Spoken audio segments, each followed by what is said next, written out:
নমস্কার, সঞ্চিতার মন পাখনা চ্যানেলে আপনাদের সকলকে স্বাগতম।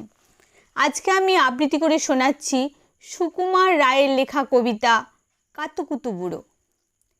আর যেখানে যাও না রে ভাই, সপ্ত সাগর পার, কাতুকুতু বুড়োর কাছে যেও না, খবরদার।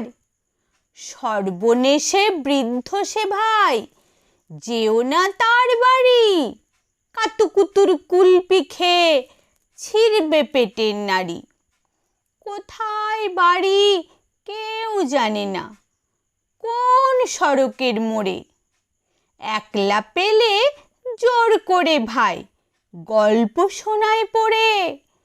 বিদকুটে তার গল্পগুলো, না জানি কোন দেশি, শুনলে পরে হাসির চেয়েও কান্না আসে বেশি।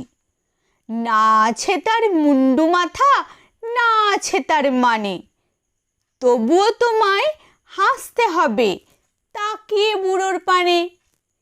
কেবল যদি গল্প বলে তাও থাকা যায় সয়ে, গায়ের ওপর সুরসুরি দেয় লম্বা পালক লয়ে। কেবল বলে হো হো হো কেষ্ট দাসের পিসি, ব্যস্ত খালি কুমড়ো কচু, হাঁসের ডিম আর তিসি।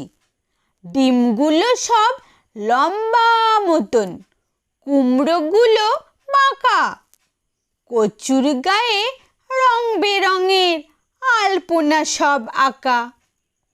অষ্টপ্রহর গাইতো পিসি আওয়াজ করে মিহি, ম্যাও ম্যাও ম্যাও, বাকুম বাকুম, ভৌ ভৌ ভৌ, চিহি। এই না বলে কুটুত করে চিমটি কাটে ঘাড়ে, খ্যাংরা মতন আঙুল দিয়ে খোঁচাই পাঁজর হাড়ে। তোমায় দিয়ে সুরসুরি সে আপনি লুটো পুটি, যতক্ষণ না হাসবে তোমার কিচ্ছুতে নেই ছুটি। নমস্কার।